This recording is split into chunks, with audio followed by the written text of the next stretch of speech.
Hi, I'm Melinda Goodwin. I'm a luxury real estate agent here in Southern Utah, as well as a luxury advisor. I teach real estate agents every day on YouTube how to market your hard to sell listings or your luxury listings. The purpose of these videos is to, one, get those listings sold, two, double side, and three, get more listings. Today we're going to be talking about things to avoid. It's very important that you understand when we're talking about things to avoid, that if things aren't working in your marketing plan, you need to get them out immediately. And we'll cover that a little bit. So one thing that you have to avoid is ignoring the details. I'm talking about breaking down cost projections to the smallest amount. Your programs have to be broke down from territory to territory, item by item, customer by customer. And we talked about our target market, right? How to find our target market, how to find our farm, how to market that specific hard to sell listing.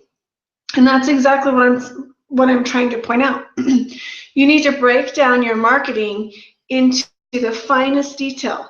You know, customer by customer. Are we talking about CEOs, educators, firefighters, doctors, lawyers, etc.? Those are broke down into each individual plan.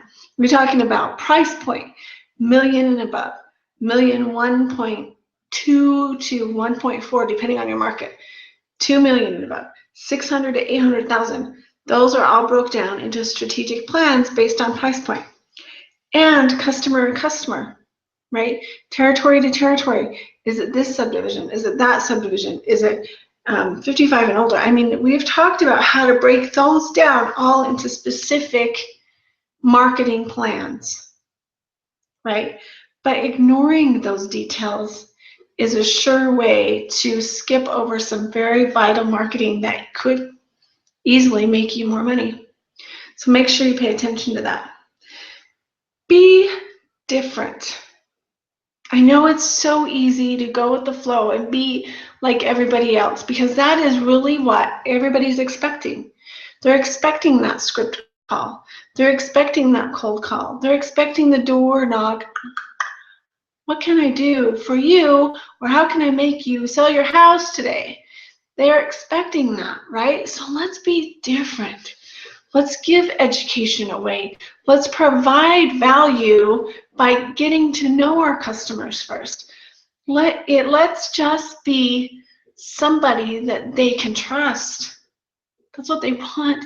They want to know you're going to sell their house and that they can trust you to do your job. That's really what they want. So be different. Find your own success.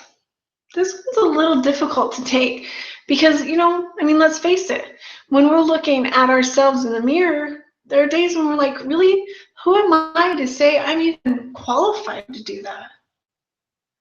But you have to know that finding your success, just that little amount even, and expand it. Let the world know, I've sold 12 houses this year. 12 houses, that's awesome. This was the revenue I made. These are the friends I made. This is the testimonials I have. 12 houses compared to everybody else. What is the average house sold? How much do my average real estate agents around me make per year? This is where I sit. This is where I sit, but this is where I'm going, right? Find your successes and expand on those. Remember, we talked about one file at a time. You've got the filing cabinet. Now you put one file in, and then it turns into 2, and then it turns into 3, and then it turns into 4.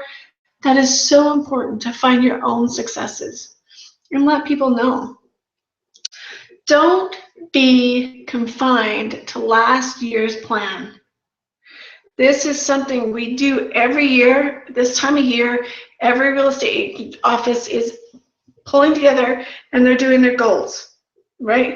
And they're like, oh, last year I sold, 2 houses, and I'd rather do 6 a month. And they place their goals on that 6 a month. Well, if the reality is you did 2, and these are the things you were doing, and you want to increase it, then adjust your plan. Okay, but let's say you're a top producer. Yeah, you're a top producer. I mean, you sold 200 this year.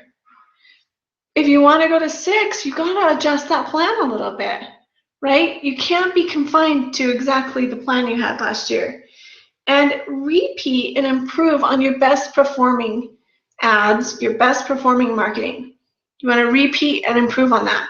But if it is not performing, if it was a money sucker, out. It goes out, period. And you have to be ruthless about that. If it was a money sucker for the year and it did not provide you anything or little, out it goes. And you figure out what you need to do to replace that, to make that plan a little bit more solid. Okay? Don't engage in unnecessary spending. Okay, let's face it. It's Christmas. I spent a lot more money than I expected to. This is probably one of my weaknesses. I do. I get this latest cell phone and the nicest car, and I'm really not high maintenance. You know, I obviously could utilize some Botox, and someday I'll pay for that. But right now, I have to figure out where my spending goes, right? And that's probably one of my biggest goals for 2016 is decreasing unnecessary spending. Now I have to think it through every time. And so what I'll do, and what my husband and I just discussed, is writing things down. And then after we write things down, wait on it for a couple of days or a week and really let it simmer in there. And if it's something that we feel like will improve our businesses, absolutely, let's go for it. But if it's something we're just wanting to do because of it was the cool thing to do and the guy on the phone was so exciting and I just said yes, no. We cannot do that. We have to stop right there, run the numbers. Does it make sense? Is it beneficial? If it is it an emotional buy, a logical buy? We have to separate the two and do what's best for our businesses. Okay, so avoid unnecessary spending. And people want your marketing dollar. They do. So it's really important not to get into a year plan, right? Let's say somebody comes to you and they say, we have this ad and it's going to be great. We're going to be through 25,000 people a year and blah, blah, blah, blah, you know, all that stuff that you hear all day long because you own a business. Really run the numbers and say, you know what? This is great. This is exactly what I've been looking for, but I'm only going to run it for 3 months or 6 months. And I'm going to see if it really did benefit my business because we're reevaluating constantly. And if it did, I'll sign up for the rest of the year. But do not sign up for anything for a whole year, period. It's a money sucker, and you got to be aware of what things you should do and shouldn't do in order to make your marketing plan succeed. Some advice on things to do and things not to do.